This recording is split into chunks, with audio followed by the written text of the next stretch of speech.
WrestleMania Night 1 in the books. It's done. We're on to Night 2, and I must say, not only was it a great show, but I freaking called it happening. Hello, my friends. Welcome to the Wicked Bitter channel. Thank you for checking out this channel. My name is Travis. Hey, if you are new here and you love WWE, which you wouldn't be here if you didn't, right? We all love WWE. We all love pro wrestling. That's the reason why you clicked this video. If you're new here, subscribe to this channel for more WWE content. Like this video because they're posting videos and content every single week. You're going to love it here.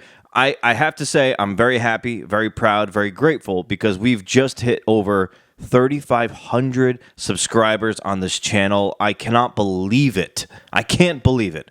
I'm super happy. I'm glad that you're here. I'm glad that you're giving this channel a chance.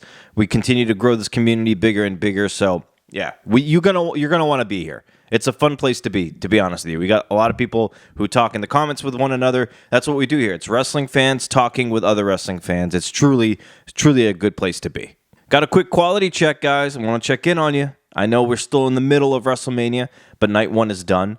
The matches have all happened. Everything that's happened on WrestleMania Night 1 happened. We're here to talk about one thing in particular. I'm going to make other videos, of course, going over more about what happened, but this video is only targeted and focused on one thing, and that was the main event, because that was a big question going into this. You know, a lot of people didn't know if Paul Heyman would side with Punk, if he would side with Roman, if he would side with Seth Rollins. I think a lot of people had suspicions that it was going to be Rollins. I certainly did. I'm in my prediction video, and even in the past week or two, I've made videos saying that I think Heyman is going to side with Seth Rollins for multiple reasons. Seth mentioned that he had a favor from Heyman. He said that this is a couple of weeks ago on SmackDown, he mentioned to Heyman that when he was gone, he had time to formulate a plan. Now, what would that plan be? You know, what better way for Seth Rollins to stick it to Punk, to stick it to Reigns, two guys that he completely hates, than to rip away Punk's best friend and to rip away Roman Reigns' wise man? That is perfect heel right there. And I mentioned, I'm thinking Roman Reigns is going to go away for a month or two, or however long he needs to go away for. He usually does after WrestleMania. He takes some time. So I think Reigns is going to go away. And then now you have the heel Rollins with the heel Paul Heyman versus a babyface CM Punk that's going to last you and take you through. It honestly could take you through SummerSlam if you wanted it to. But these two are going to be feuding for the next couple of months at least. I love this. I mentioned this happening. This is why you got to follow this channel, because look, not only was I perfect on my predictions at WrestleMania, Night 1 at least, I got every single thing right. I called every single thing happening, including the conclusion and what happened on the main event. You know what I mean? Like, I'm just saying, I'm not here to, pat myself on the back, but I'm just saying your boy knows his stuff sometimes. I kind of got a good feeling about these things. It happened. Roman Reigns lost his match. CM Punk lost his match, and it came at the hands of Paul Heyman. A few videos ago, I mentioned, wouldn't it be crazy if somehow a chair found its way into this match and Paul Heyman either cracked Roman Reigns on the back of it or he handed it to Seth Rollins, and by God, would you know it happened? It happened. This exactly is what happened. Paul Heyman went to go give the chair to CM Punk. He ends up low-blowing CM Punk. He goes to hand the chair off to Roman Reigns, who's happy that Paul Heyman chose him. And then he whacks Punk over the back a few times with the chair. Paul directs Reigns' attention to Rollins, who's hung up on the ropes. Here's your chance to get back at him, to do the behind-the-back shield chair shot to Seth Rollins this time. So Roman Reigns goes to do that, but then Paul Heyman low-blows Roman Reigns. Beautiful. I mean, people want to throw the word cinema out there. It kind of was. This was like a movie. After he low blows Roman Reigns, he hands the chair to Seth Rollins. Seth Rollins then whacks Roman Reigns on the back with it, hits the curb stomp, and then Seth Rollins wins the match. This is perfectly done, beautifully done. I cannot wait to see the partnership that we have with Seth Rollins and Paul Heyman. I cannot wait to see what they do. Paul Heyman doesn't need to speak for Seth Rollins because Seth Rollins can handle himself on the mic. But I wonder what this is going to do. Is this going to change the way Seth Rollins walks, talks, what he wears? What's he going to be like? Is this a new Seth Rollins, a new character for Seth Rollins? I even think there's a possibility that Seth Rollins helps John Cena win his match tonight at WrestleMania 2. And then Seth Rollins joins in with The Rock. Because if you look at it, the past few weeks, Seth Rollins has drawn a lot of comparisons to what Rock's worn in the past.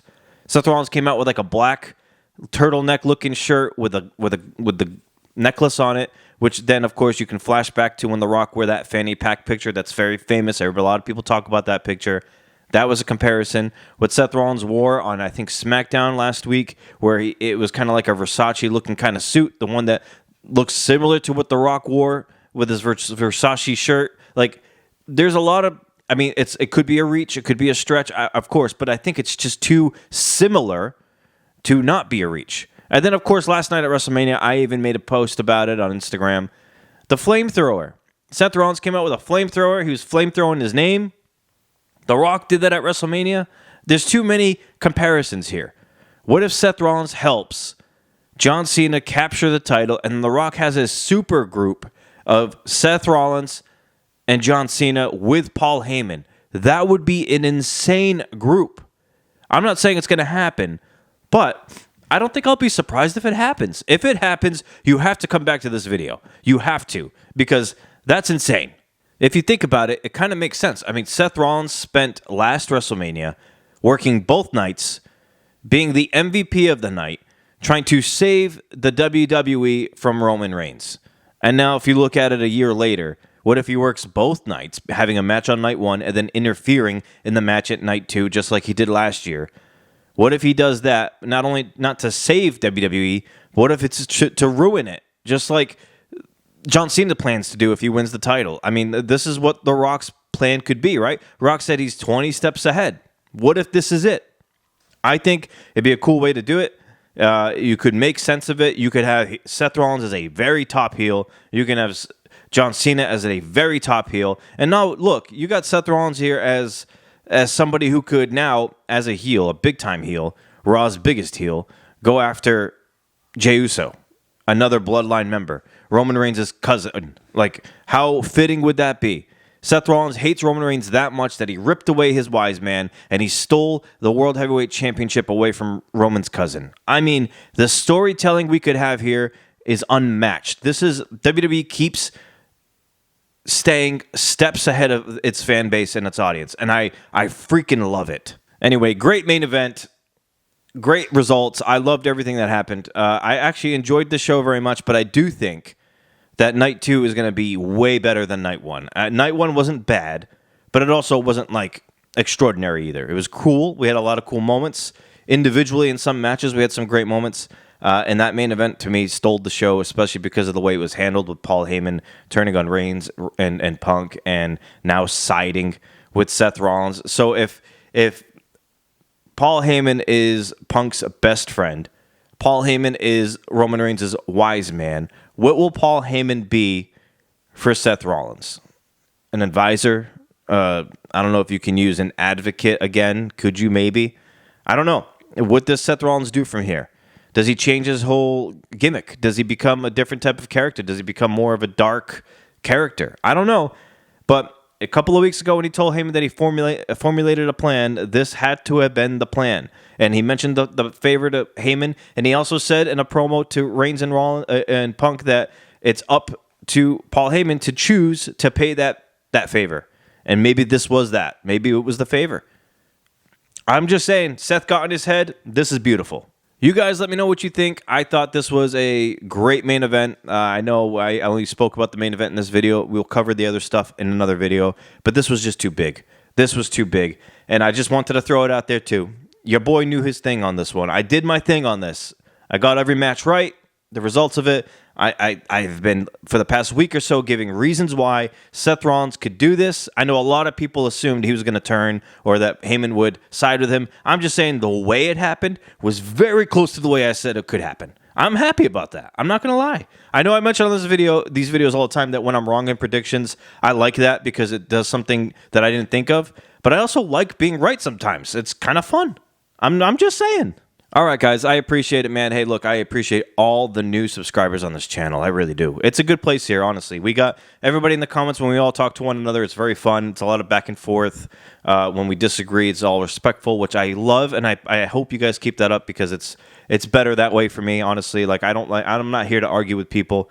You know, if you disagree with me, you have a different opinion. I love it because I love to hear your side, and it's just a two-way street here. You know, the purpose of this channel is for wrestling fans to talk to other wrestling fans, me included. I'm just a fan. I like to talk to other fans about wrestling. It's just fun. You know what I mean? I don't have a lot of a super amount of friends in life that love wrestling the way that you all love wrestling. So it's fun for me to have an outlet where I can talk about wrestling, especially with other wrestling fans. I'm just saying. So if that's you, subscribe to this channel, like this video, and let's keep this thing going. Let's keep this thing growing. You know, we're on to 4K now, and maybe even 5K after that. I don't know. We're over 3,500 right now. I'm super happy about that. So you guys enjoy the rest of the weekend. Enjoy Night 2. We'll be back to talk about more of Night 2 stuff and WrestleMania as a whole. Until we eat again, my friends, as always, stay bitter.